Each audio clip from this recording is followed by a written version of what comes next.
Hey everyone, it's Mike here, Global Voodoo, and tonight is episode number 2 of Crushing the Competition. Got some super cool people with me here today. A lot of you guys know these guys. We've got Andrew, Mike Nagel, Scott Hightower, Reseller Shenanigans in the house. First, before we get into this video, I'm going to show you guys my find here. I was at the thrift store over the weekend. I was at Goodwill, and I picked up a Dreamcast in the box. All right, the box is a little ratty. It is complete. I haven't tested it yet. It was $7.99. So I'm going to test it, mess around with it, and I'm going to go on Amazon FBA with this thing. I'm going to take some pictures of it, show the condition of the box, show the unit, and I think I can get 75 bucks for this, maybe even 80, 90 right now today. If it's more around Q4 time, I could probably get 100 for it. Again, it's got to be working condition, so I'm going to test it, make sure it works. I got basic games with this, so I'll test the games. But yeah, this is my cool find that I got here, guys. Dreamcast in the box, pretty cool. $7.99, can't beat that for sure. Let's get into let's move it along here. First off, the Blackhawks are playing, so us Blackhawk fans are supporting the gear. But Scott, what's going on with you, dude? What's new? It's exciting. What you got this week, man? Oh, what's going on, everybody? Scott, Reseller Shenanigans. I want to show my find real quick.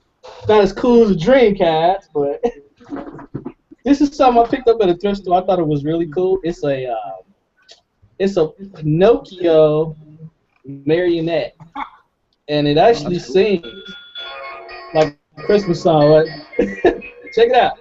That's cool. This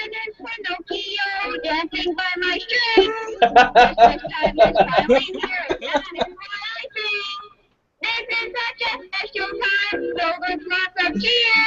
It's no lie, 'cause Christmas is my favorite time of year.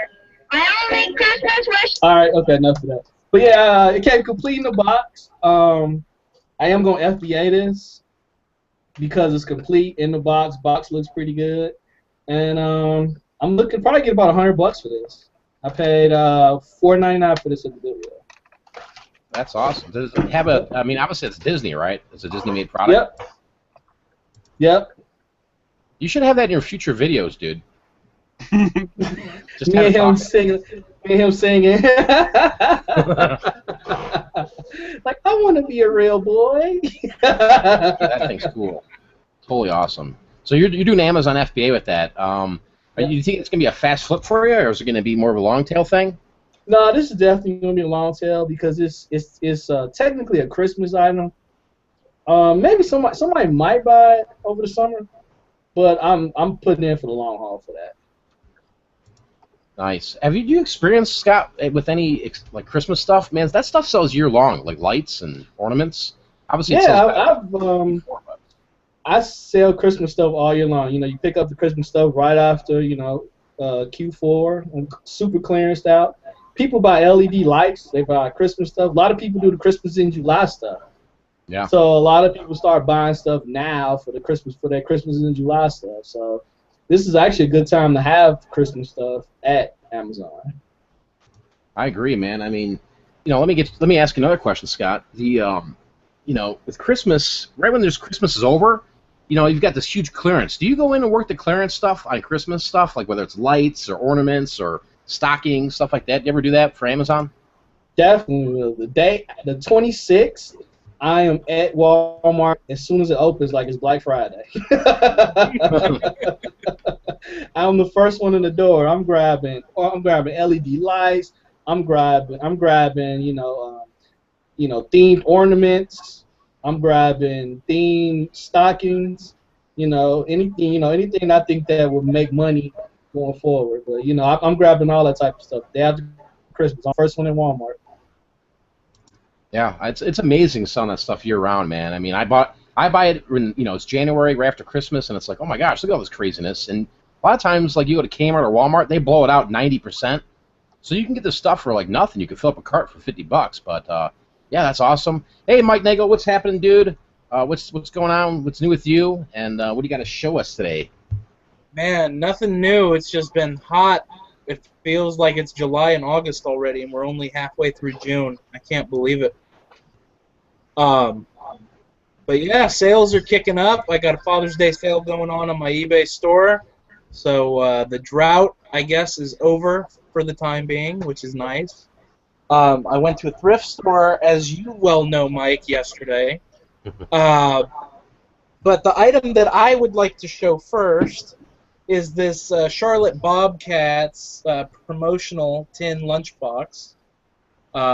And it is promotional from Presbyterian Hospital. It's got really good graphics on it, very minor scratches, and the thing that's cool is it's from 2007, 2008, and as everybody knows now, they are the Charlotte Hornets again. So these type of items are going to be kind of hard to find with the Bobcats, materials. So I thought it was really cool. I paid $2 for it. I think I can get like an easy 25 on eBay.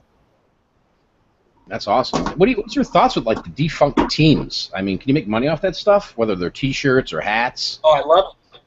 Absolutely, because there's crazy people who follow sports teams from the beginning to the end, back to the beginning. So, when the Hornets left and went to New Orleans and then just came back, they got the name back.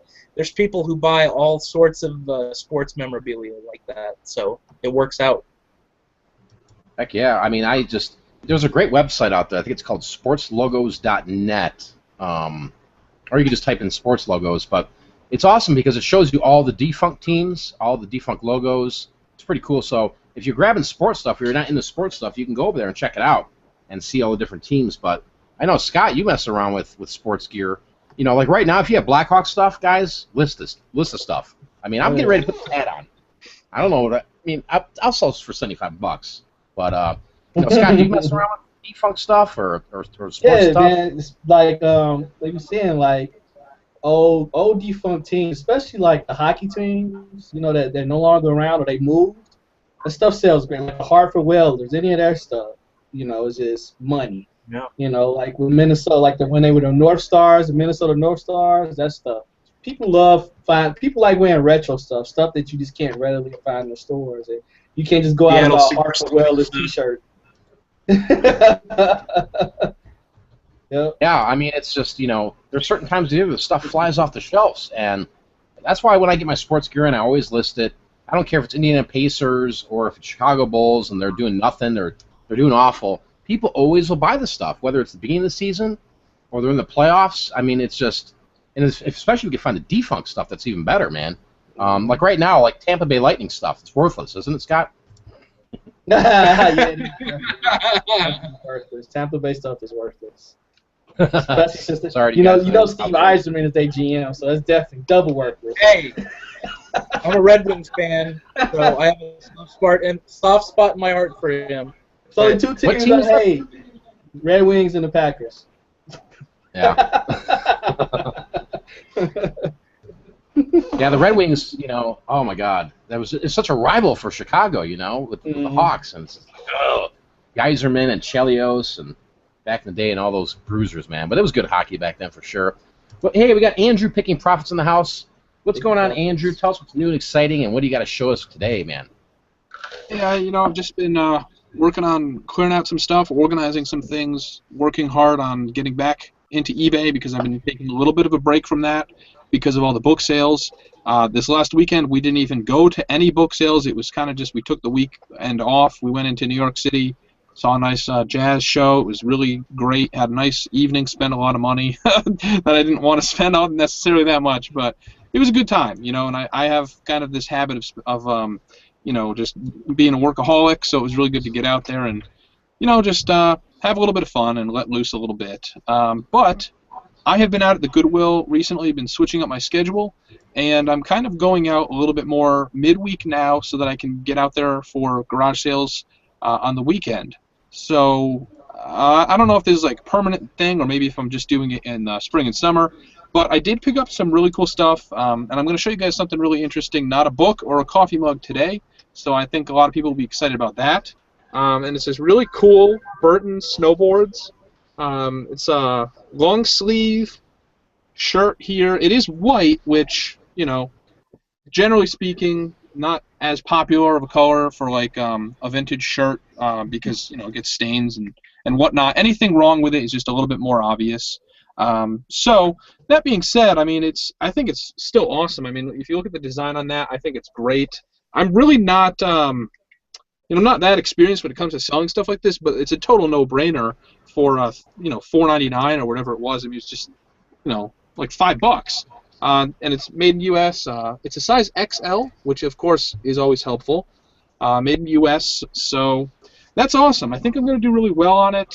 Probably going to go around 80-ish. Like I said, no holes. It's got a tiny little stain on it, but I haven't even tried to remove that. So we'll see how we do on that. And on the topic of sports, you guys got me completely lost. And I got to say, when it comes to selling sports stuff, I just get pissed off because I've had all these awesome. I mean, I had like a Dallas Cowboys jacket, and I was like, "Oh, this thing's awesome. People are gonna love this." That thing I couldn't sell that for $20. And then I had this. I have a nice Red Sox 1997 shirt. It's not something like World Series 97 or anything. It's just a generic Red Sox shirt, but it's an older design. It's from the 90s, and I can't sell that thing for $20. And I'm getting pissed because it's been up there forever. And I'm like, this is from 1997. Isn't there a single Red Sox fan out there that can appreciate a nice shirt that no one else is wearing from their team? All those Red Sox fans out there. So I have horrible luck selling that kind of thing. I guess I just suck at selling sports stuff. That's awesome. So that snowboard shirt, let's talk about that for a second. I mean, that's worth some money, right? I mean, anything vintage snowboarding, anything vintage skateboarding is worth some coin. And even though it's a white shirt, it doesn't mean it's not worth anything. What do you guys think? I mean, Mike and Scott, we all sell T-shirts here and clothing. Scott, what would you price that at? $100. Buy it now, best offer. $100. $100. Mr. Mike, what would you price it at? Yeah, I agree with that. I mean, the graphics on it are really cool, even though it is a white T-shirt, which is generally a no-no for me. I think it's got really good subject matter. Yeah, I think about $100 or best offer would work. Yeah, that's where I'd be at. I mean, worst case scenario, I think you're going to get 50 at the low end for that. But hold off. And back what you were saying with the Red Sox stuff, I mean, it's just you can't force some of this stuff down people's throats. So you just got to let it sit out there and, have that price attractive. I mean, the same thing goes with like Cubs stuff. I have Cubs stuff, Diamondback stuff, and sometimes it seems like it just sits forever, but then all of a sudden something goes on in the sport and like it just starts you sell out. Like right now, Blackhawks. I've gotten 0 Blackhawks inventory out there online now. It's all gone, everything. And that's vintage stuff too. I might have 1 jersey out there, but that's it. Just craziness. All right, so let's get into this here, guys. eBay, right? We were talking earlier before we jumped on live here, and eBay, is it slow? Is there fuckery going on with eBay? I mean, is there craziness? For me, last weekend here, I did pretty well on eBay. I'm not going to complain about eBay. There's been some times this month where it's been a little slow, for sure.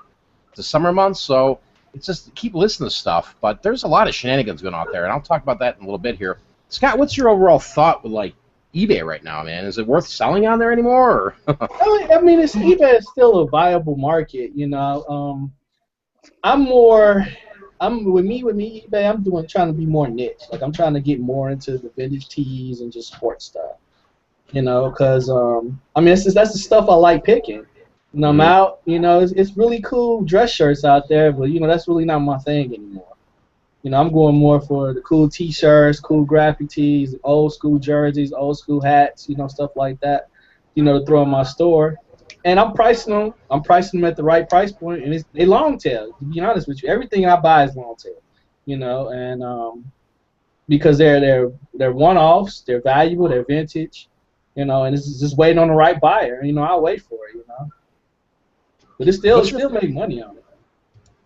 What's your thoughts right now with eBay? Are you rocking and rolling with eBay? Is it slow for you? I mean, you got any complaints with eBay? It was slow. It was slow from about May until about a week and a half ago, and it started picking up again. And I had a really good weekend this weekend, and since I mean that's expected, but I prepared for that. I knew that from experience that going into May it's gonna slow down.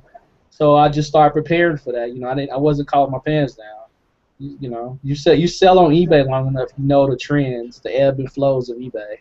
Yeah, yeah. I mean, you got to know the trends. If you're new and you're going, what are these trends? Well, I mean, the slow months. It's right now, guys. I mean, you can make money for sure, but you got to keep listing. You got to get attractive pricing. You got to have sales. Mike Nagel, I mean, you talked about this Father's Day sales. I mean, what's your overall experience right now? The past weekend, or the past week, how's eBay for you, man? I mean, the past weekend was good. I actually got to ship out a few orders today, which was a nice change from the last week. But you know, yeah, I'm doing a 20% off sale just to try and bring in some eyeballs, and you know, I sold a few things, but the thing that's got me hung up is, you know, people are buying my stuff for the full price, not even sending an offer, and they're not paying for the stuff. That's what my hang up is that I have too many deadbeat buyers right now. Excuse me, non-paying buyers. eBay doesn't like the deadbeat term. Yeah, I mean, eBay is just it's a strange place these days. I mean, you know, just I don't know, Andrew. What's your thoughts on eBay right now? I mean, you're big with blazers and your ties. I mean, are you seeing the slowdown, or is it rocking and rolling for you? I know that's not your biggest focus because you're crushing it on Amazon with the books, but maybe talk about eBay, what you're seeing from your point of view. Yeah, the books are always consistently awesome, so that's never really an issue. It does pick up, and everything picks up for fourth quarter, and it's so really. What I say is, I don't base my business around what's selling when. I know that might sound a little bit silly, but I mean, I don't necessarily go out of my way to go crazy about like Halloween stuff. Some people do. I'm working on building my own thing. I'm working on building other projects outside of eBay also. So I've got a lot of stuff going on. But if I wasn't doing the whole YouTube thing and I wasn't working on all these other projects, then yeah, maybe I would be focusing on seasonal stuff a little bit more. Like you can do really well with stuff like sunscreen, and you can buy those at the right time of year and you can sell them now. So it's like you can sell whatever it is, anything seasonal. And right now, of course, if you're taking just a general inventory of random stuff, it is going to sell slower right now. But if you have all this summer stuff that you're selling, then you're going to be selling like crazy around now. So I think I don't let it bother me at all. I mean, the stuff that I have listed now, it's going to go, fourth quarter. It's going to pick up after summer is really slowing down a little bit. So I'm just, get it listed and go out there and find stuff now. So that's pretty much what I'm doing. I'm buying up, stocking up, hoarding it up a little bit, getting it in there. Getting it listed is really the big hurdle for, I think, everybody, because I've had patches of my history before where I buy more than I can sell, or more than I can list, and I still do that from time to time. And right now I've got way more that I need to get listed. So pretty much this whole week, that's what I'm going to be working on. That's awesome. Yeah, I mean, it's typical. It's a typical summer for eBay. Just list of stuff. You guys in the Midwest, I mean, you're crushing it with the garage sales, the estate sales, all that good stuff. And, you can stockpile the stuff and just get it listed once the summer's over, and then it starts taking off. That whole Q4 aspect of it. I mean, you can get your eBay store wiped out, your Amazon store for sure. Let me give you some shout-outs. I see some people in the chat here. We got Texas Skull Treasures. She makes some videos, guys. Go check her out for sure. She said she's done pretty well with Etsy. I know I saw on Etsy. I've got multiple accounts in there. I love Etsy.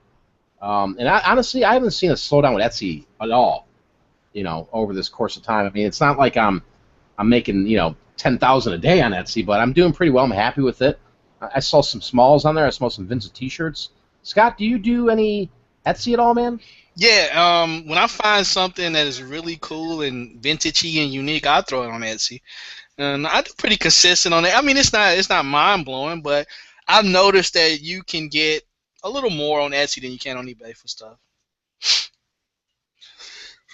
Yeah, I really need to get into Etsy because, like, we were talking about photographs before, and it's just the perfect item. It's like long tail. It's a long tail item generally, because it's going to take the right buyer to come along and get that piece. And it's like artwork, so it depends on the buyer. Some people will really be interested in it, and some people won't. And the other thing is, of course, if it's set at the right price, then people are going to, they'll either buy real quick, or you have to wait for the right person. So like, I've got some really good photos that I know I could get $15 for. But if Johnny the Snake down the street says, hey, I want it for $5, I'm going to say, no, you got to pay 15, buddy. So I got to get on Etsy. I know, Mike's been talking about Etsy and just photos on there, and I'm like, yeah, there's so much opportunity on Etsy, and I have not jumped in yet, and it's like, I don't know. I kind of need to just do it already. We'll see when I get some time. Yeah, I mean, it's pretty easy. You can link up your eBay. You can double list. But yeah, back to those photos. I mean, I don't understand why people are selling photos for $2 shipped. I mean, what's going on with that?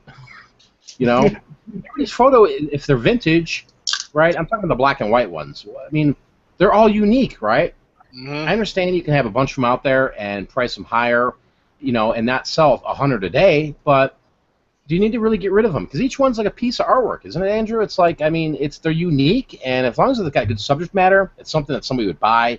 If it's a picture of Grandpa laying on the couch, it's probably not going to sell, unless there's something going on in the picture. But if it's a picture of a cool car or, a good-looking lady or something like that, or it's got some fashion to it, I mean, people will spend money on it, $10, $7, $5, What's your thoughts, Andrew? I mean, you sold some photos. Are you giving them away? No, I mean, I'm just hoarding them up, and they're just sitting here, and I know that in 5 years from now I could sell them, and 10 years from now I could sell them. They're only going to go up in value, so it's not exactly something that I'm in a hurry to get up there and get sold. I've just got more things that are a bit more pressing right now, and I'm trying to deal with prioritize the things that I need to list. But when it comes to the photographs, like, you can make a business. You could make a business selling anything. You can make a business selling damaged ties. Okay, like you could what you sell is like really crappy off-brand ties for $5 with free shipping. There's people out there that can do that. I wouldn't want to do that, and I wouldn't want to sell photographs for $2 a piece with free shipping.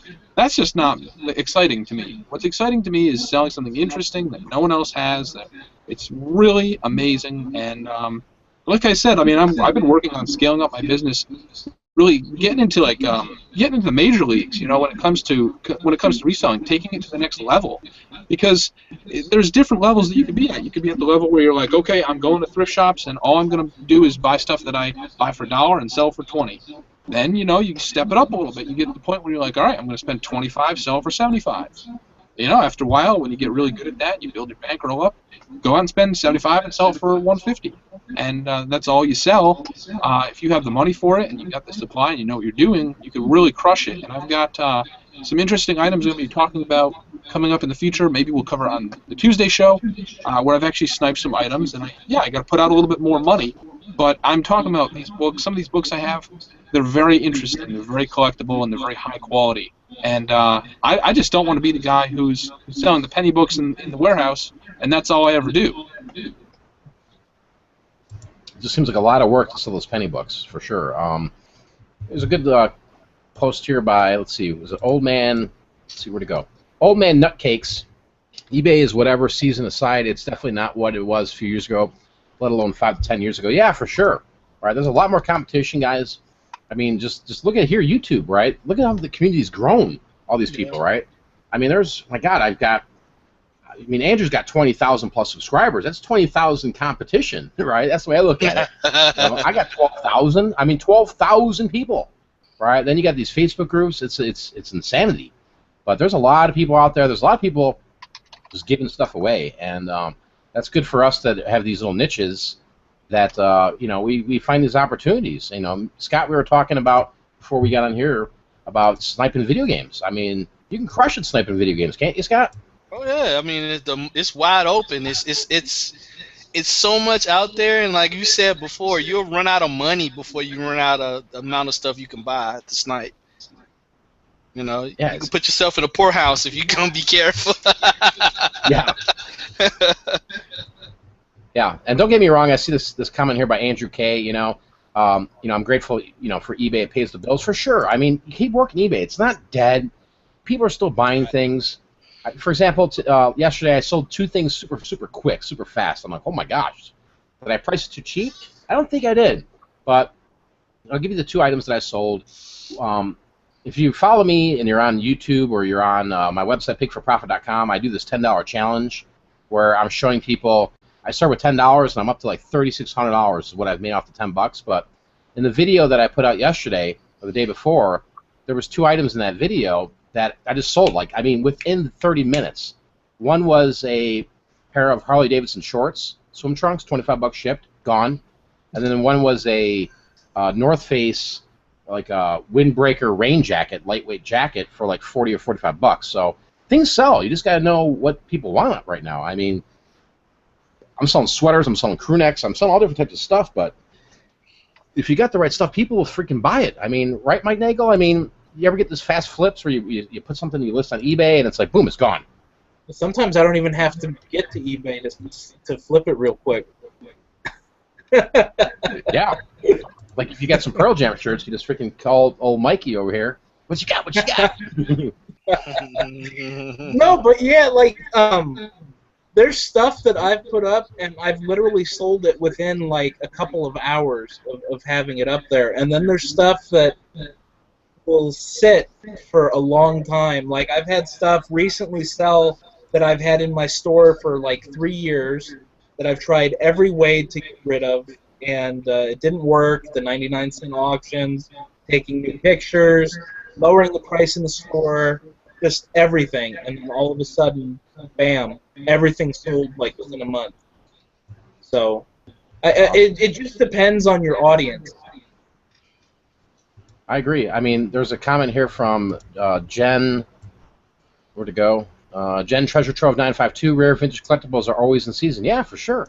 You know, if you got something rare, if it's vintage and it's unique, man, you name your price. I mean, you can't sit there and say, well, I found this 1987 Guns N' Roses shirt. I want $45,000 for it. Nobody's ever going to give you that. But if you come in line to where a collector would pay, yeah, they're looking for this stuff, man.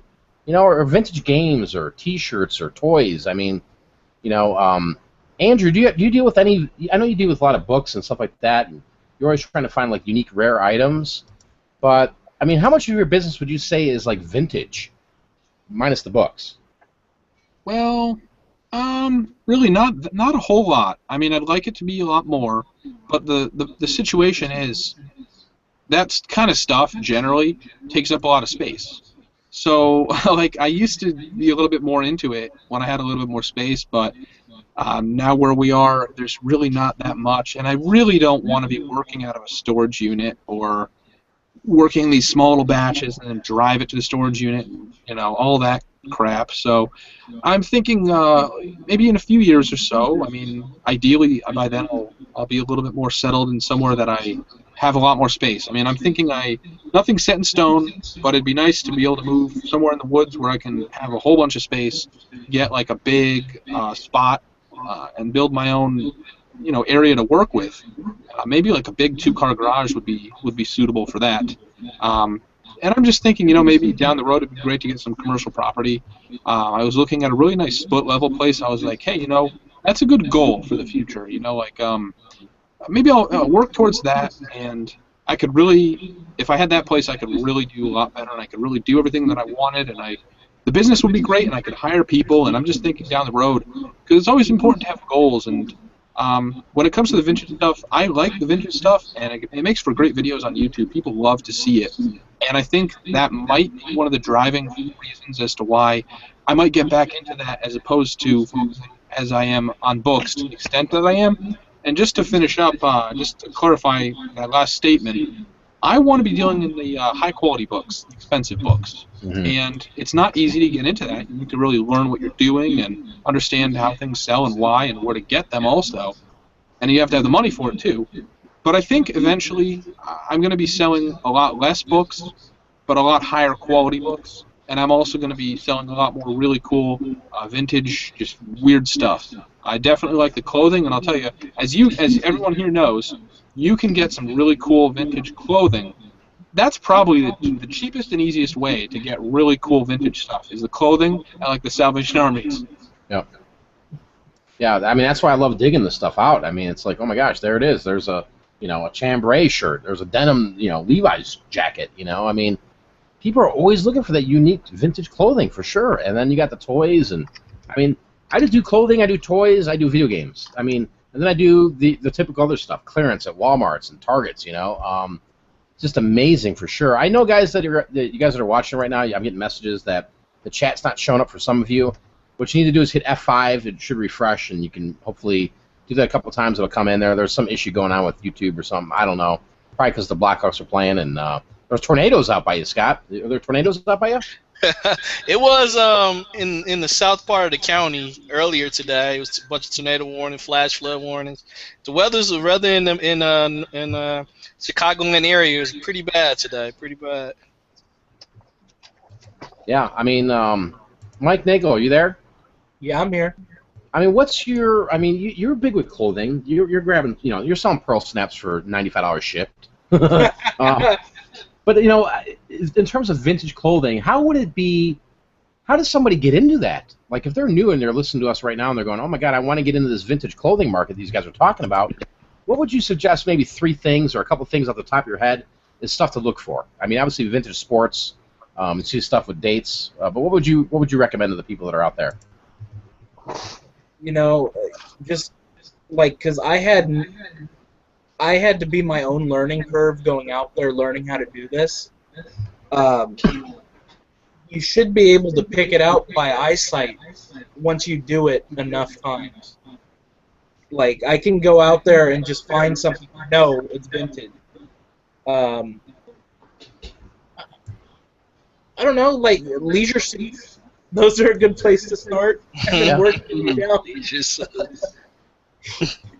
I think a lot of it's touch and quality. You could just see it. Sometimes, like, you could just be looking at the clothing racks, and you'll just see it, like, sitting there. I mean, like a black vintage T-shirt. If it's worn, it's got a different fading than every other black T-shirt on the rack. I mean, I know, Scott, you tackled T-shirts. Yeah. I mean, can you sometimes spot it and be like, "Oh, what is this little gem over here?" Yeah, it's like when I'm looking through a rack of T-shirts that I try to look for those telltale fades first. Because if it's a faded tee, I want to look at that because I want to touch it and look at it and look at the dates and see what it is.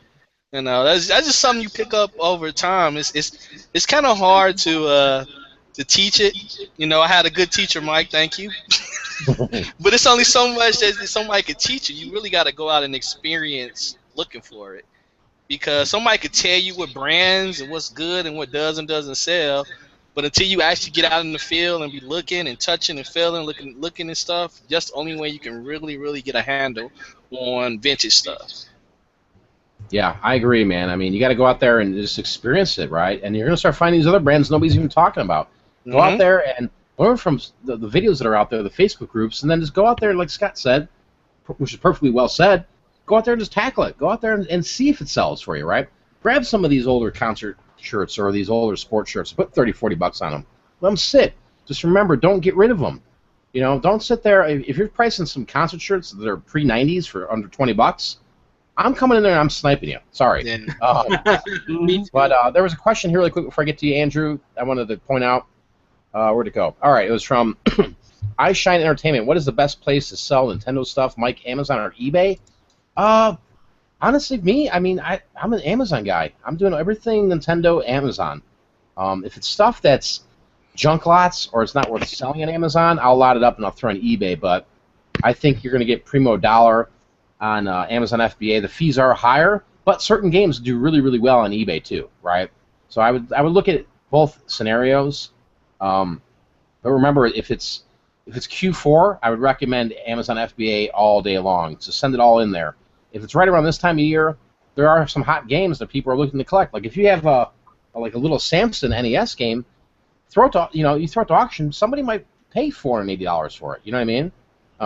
You just never know. But ideally for me, it's Amazon FBA. Andrew, what do you got to show us there, man?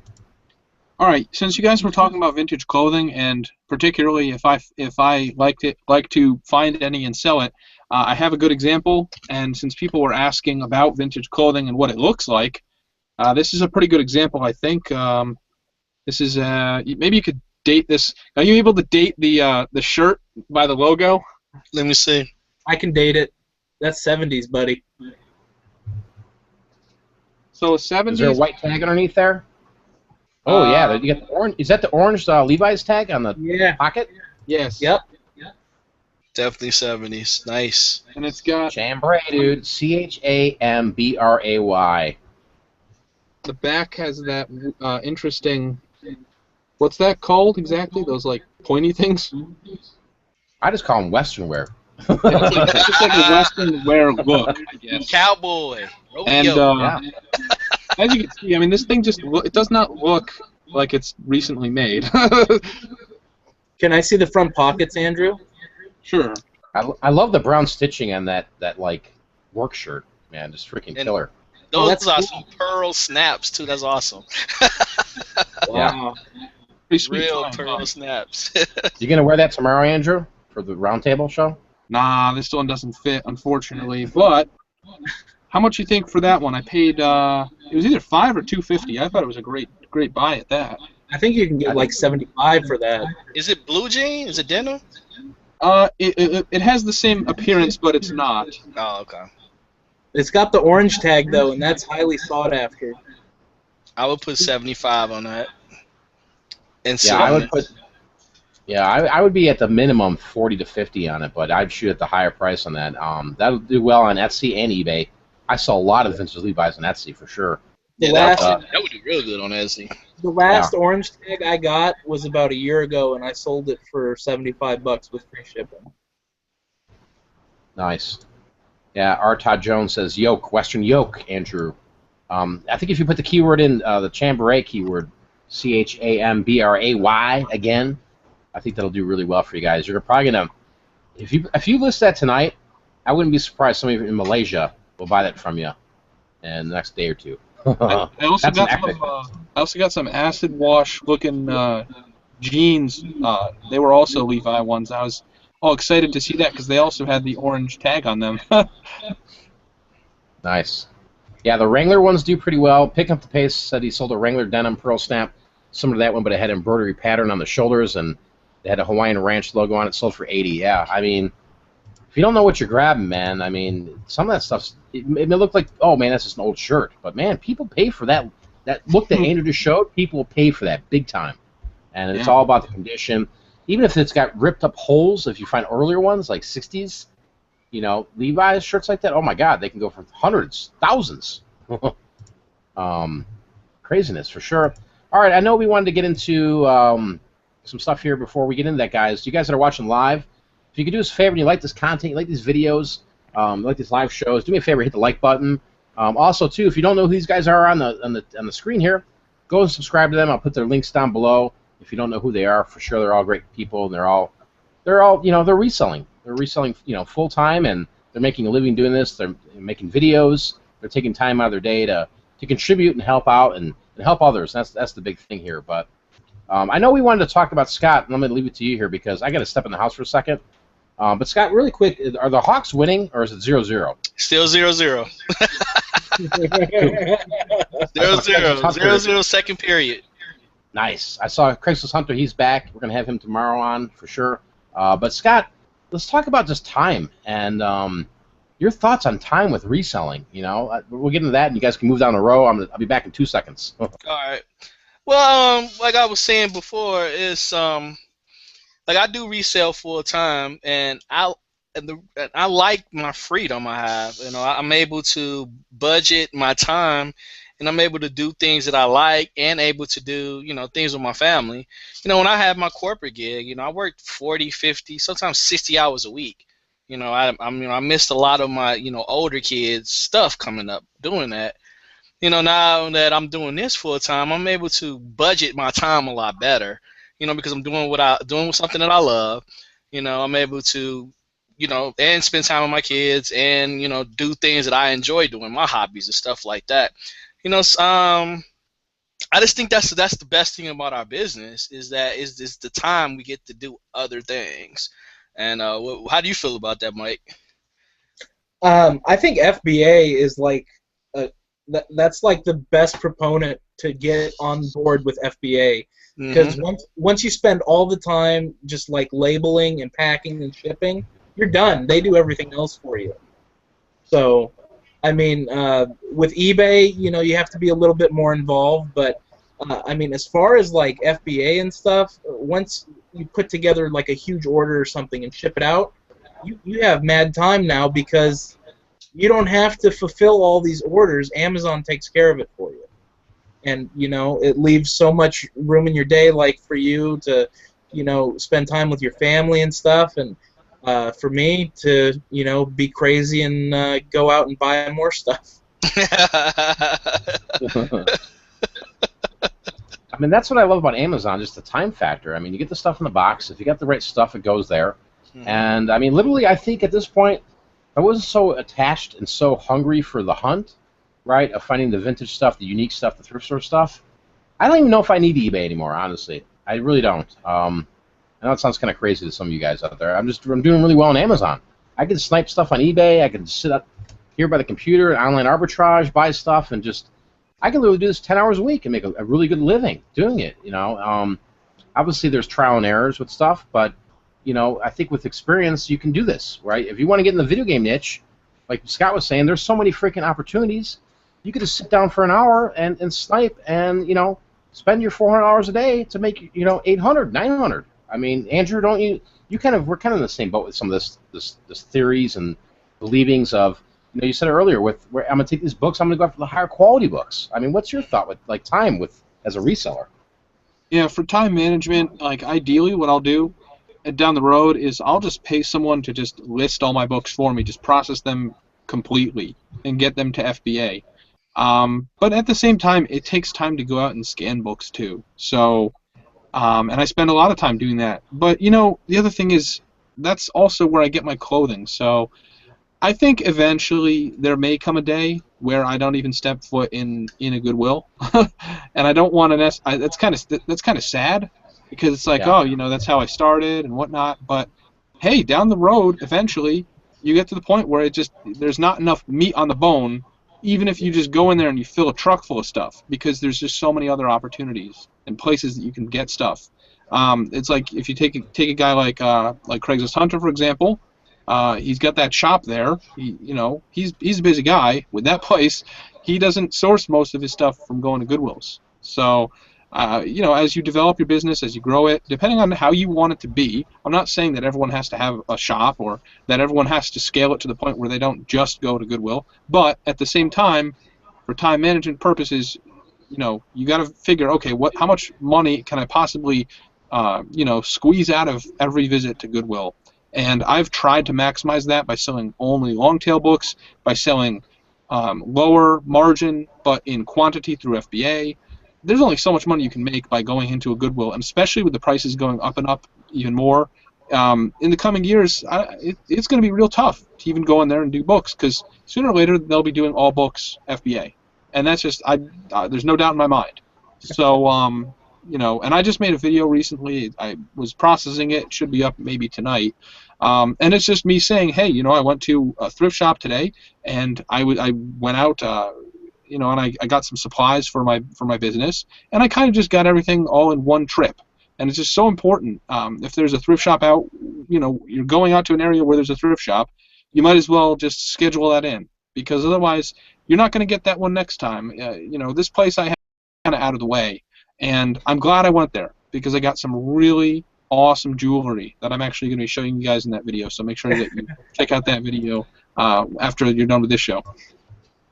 Andrew, I'm going to have to bring you out here to California and show you like the $1 and $2 books at Goodwill. And then you can just send them into FBA from here, and then you'll be happy again. Yeah. Yeah, I mean, I'm not trying to say like eBay's bad or thrifting's bad. I'm not saying that at all. There's money there for sure. It's just one of those things where you do this for a while, you start to find little niches, and you start working them, and you value your time a little bit. And but Scott, is there anything you want to tell us, dude? What's going on with the game, bro? I'm seeing it's 1-0 Hawks. They just scored. How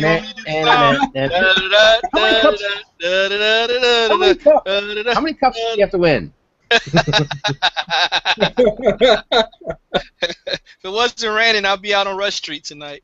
If it wasn't for those tornadoes, I'll be running around. Man, I just feel like, oh my God. I love Chicago, man. I'm so happy for the Hawks right now. This is going to be awesome. It's going to be epic. You guys in Chicago, go out there and just, it's like when the Bulls were winning back in the 90s, It was like, oh my God, it was such a huge deal. And going to get the newspaper when they won the cup, or when they won the championship, and getting the garb, the hats, that was fun for sure. Yeah, Blackhawks, man, it's super awesome. All right, so Scott, let's talk about right now. Just an item you recently sold. I mean, we talk about, we show these items that we get all the time. Let's talk about something we actually sold. All right, I sold this. Going back to the vintage tee thing, I sold this tee today. It's it's a Beatles T-shirt. Right here, see it.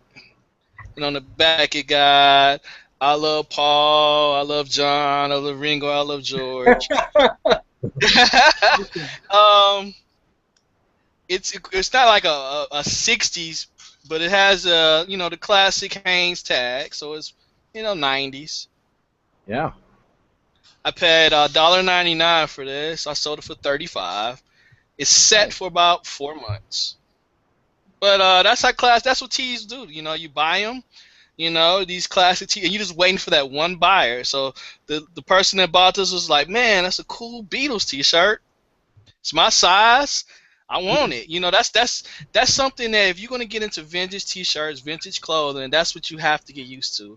You can put something in the flip overnight, but you have to think about the long game, because a lot of times, and this is how I get stuff off eBay, is that people get nervous because it doesn't sell in a week and they cut the price. And all you're doing is giving people like me, Mike, and Andrew a great opportunity to snipe it from you, because that's what happens. We see it all the time on eBay. Somebody get nervous, they cut the price in half.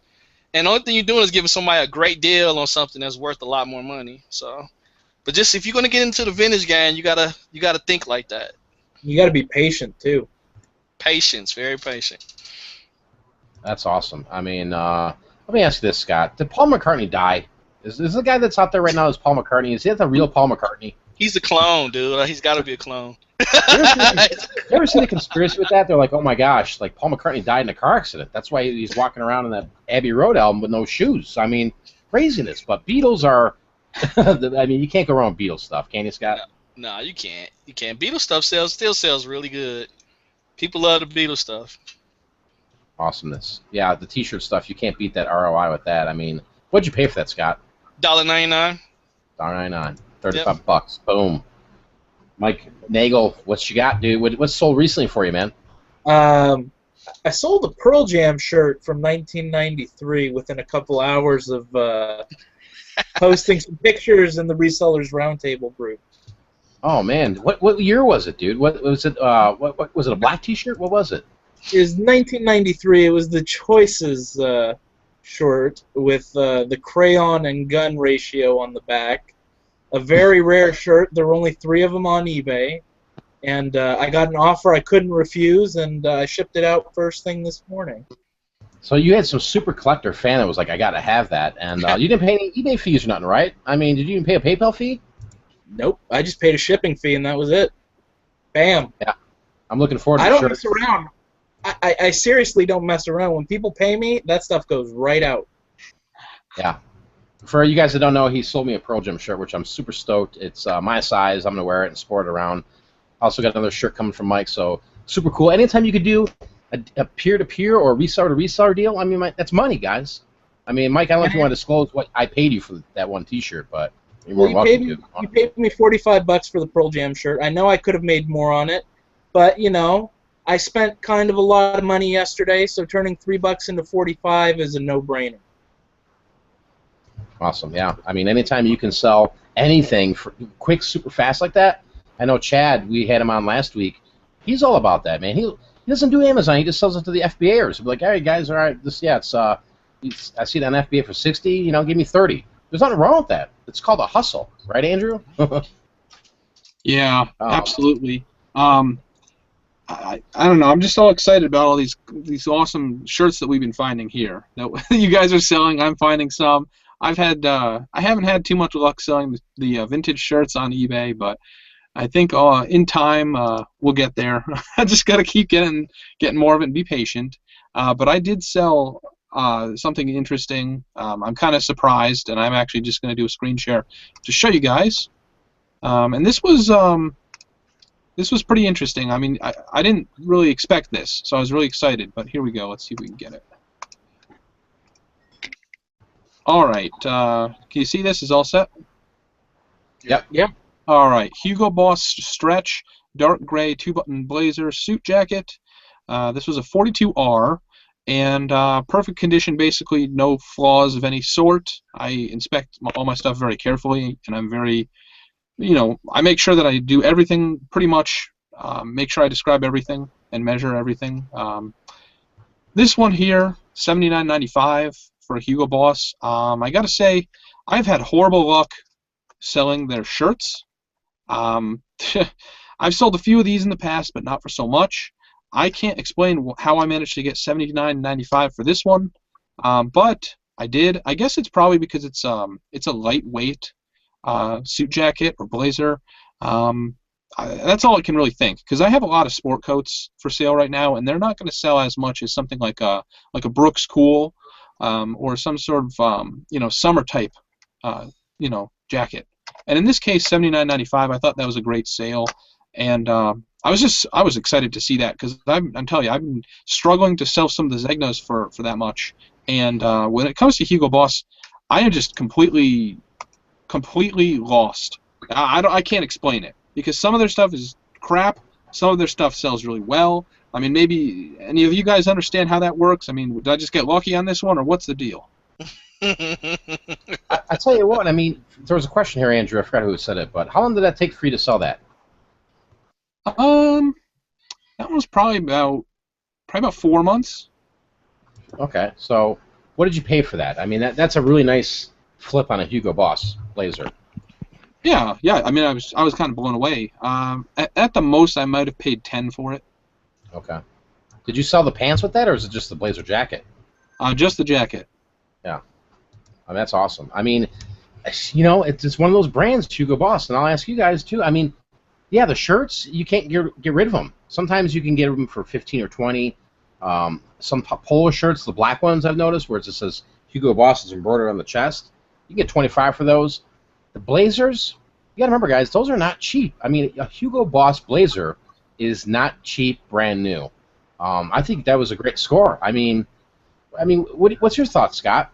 I mean, Hugo Boss, do you pass on it? Do you buy it? What do you do with that? I used to pick it up, like the shirts, like Andrew was saying, but I can't. They just stopped selling, And if I find a Hugo Boss blazer, I know it's gonna be a long tail, very long tail. Mm-hmm. So I'll pick it up if it's the right price. But the shirts, I pass on them now. Mm-hmm. Yeah, I pass on the shirts too. I mean, I really do, unless it's a short sleeve golf shirt. It's got the embroidery. I'll grab that. But I mean, honestly, I won't pass on a Hugo Boss blazer unless it's I won't pass. I really won't, because they're nice. I mean, Mike, what's your thoughts on Hugo Boss? I mean, it depends. It's one of those brands that Goodwill has imagined, like, everybody is looking for. So at the Goodwill I go to and the Salvation Armies I go to, they're marked anywhere from $9.99 to $20 for just a dress shirt. And I haven't had any luck finding any sport coats or blazers from Hugo Boss, but I'm sure they'd be like $50 to $75 once I did. So, no recent transactions with the brand, although I'm pretty sure if I found a Hugo Boss dress shirt, I'd be able to sell it for $35. I'm going to say no for everything. Yeah. I mean, there was, let me go here from, I think it's Anukas. She says here the new Hugo Boss sells. Yeah. There's a Banana Bucket Hugo Boss button-down shirts don't sell well, but the polos and suits do very well. Yeah, for sure. Old Man Nutcakes. It is misleading to mention brand new retail price of clothing items, especially blazers and suits. You have to remember that department stores mark down over time a lot. Sure, but they're not going to mark down Zegna. I mean, you're not going to see some of these higher-end brands for $20, are you? I mean, if you are, I'm missing out, because I'll buy them all day long. Because brand new at Tag, blazers, they'll sell a lot quicker than a used blazer on eBay, from my experience, and they sell on Amazon too. But yeah, I agree with Old Man Nutcakes. I mean, they gradually mark them down, or they bring them to a TJ Maxx or Marshalls. But even at Marshalls or TJ Maxx, you're not going to find a $30 blazer. I mean, maybe a certain brand, but not some of the higher ones. I'm not talking not saying Hugo Boss is super high end, but it's expensive. You know, I'm talking like Armani. You're not going to see an Armani blazer out there for $20. If you do, buy it. Let me show you guys this here. This was an item that I sold. And this is not crazy. I sold this one here. Let me see if I can show my phone here. Let me adjust the camera. But, you know, these handheld games, all right? This was a bicycle, blackjack, or something game. I paid like $2 for this at a thrift store. $24. It got checked in. It sold Sunday night, and it was just gone. It was just freaking gone. It's like, oh my God, you know, it's like anything with a barcode. And the rank on this thing was pretty crazy. It was ranked like 300,000, and it got checked in on over the last week, and it just sold. You know, any of these games, guys, these handheld games. I mean, I remember, you know, there was people used to years ago on YouTube. Andrew could probably remember the handheld games. The Yahtzees would go for really good money, and now if you could find these things brand new or even used, look on Amazon. They do pretty well. Does any of you guys dabble with the handheld games at all anymore? I just found that exact one that you showed at a yard sale across the street from my house for $1. It's $25. Yeah, That's this probably is $30 now. I tested it with brand new batteries, and it works perfect and everything. So I'm gonna send that in with this next order I do. Yeah, I just found some of those. The bicycle brand. I found some Texas Hold'em handhelds I just sent in. But yeah, handheld games is weird. They do really good on Amazon. Really good. Yeah, I mean, Andrew, you ever dabble in those when you're at the thrift stores, or are you just too busy finding Hugo Boss? Well, every time I go to the thrift stores, they're usually priced $10, so I pass on them. Awesome. Yeah, I mean, there's lots of opportunities out there, and you know, I just feel again, it's always a privilege to come on YouTube here and talk and hang out with some like-minded people. I just have a blast doing it for sure, and as much as we like to have this show go on for hours and hours and hours, you know, we just can't. You know, I think, you know, an hour is good, and tomorrow we're going to have another show on Andrew's channel with Pete. Excited for that for sure. But, you know, I want to thank, you know, Scott and Mike and Andrew for being a part of this here. This is the second episode. Again, guys, if you like this, hit the like button, share it with a friend. But let's get to the last words here, guys, because the Blackhawks are playing, and we're going to be winning tonight. We're going to be celebrating. We're going to have a cup. Let's go down the line here. Scott, what you got? Any final words, man? You know, thanks for coming by, listening to us talk today. Also, you know, thanks for checking out my channels. Keep on supporting it. And if you guys haven't, you guys need to get on Periscope, because all of us are on Periscope, and we be doing crazy reselling, picking things on Periscope. So you need to check us out on Periscope. Yeah, for sure. Just go to Pick for Profit on Periscope. I'm always on there. I'm usually showing like dinner, and I'll just be yapping about something, or my kid will be running around the house. It's craziness. I don't know if this is true, but Gorilla Profits is 2-0 Hawks. Is it 2-0? Are we getting another cup? Wait. I gotta bring it up. Bring it up. I mean, just tell me this right now. It's a dynasty, isn't it, Scott, with the Hawks? Yeah. I think this is their today. I mean, this now is their big time, man, because you know how strict the NHL salary caps are, and they just gave Kane and Taves all that money. So, you know, hope they'll be able to bring back Duck and Keith, you know, Patrick Sharp, keep everybody happy. But you know, this is good. 3 cups. Come on. I mean, this is just silly, guys. I mean, if you're running around the estate sales or garage sales, you see anything Blackhawks, just pick it up. I mean, you want to be a winner, don't you? Right? I mean, at the end of the day, in order to be a winner, you have to be a Blackhawks fan. But no. But Mike Nagel, give me the final word here. What do you got to say, man? Obviously, besides the Blackhawks are the shit and the Red Wings suck. Yeah. So to be a real winner, you need to run around and buy anything Red Wings because they're coming back next year. You know, I might have cursed this. It's 1-0. Somebody's jumping the gun. I don't want to be a Bartman. Anyway. You know, just the time management and everything. If you can straighten that out and give yourself more time, especially by doing the FBA, it'll give you more keys to success as far as being able to expand and ramp up your business, which is very important in this line of work. So, you know, if you have any questions or anything, I'm always around in the Resellers Roundtable. So feel free to hit me up, ask me questions. You know, I'm always around. I don't sleep, as people know, so I'm always in there watching. Yeah, and if there's a problem, he's got to sue you. It will be on Judge Judy. Andrew, before we get to you, dude, what's your thoughts on gumball machines? I mean, can you make money selling gumball machines?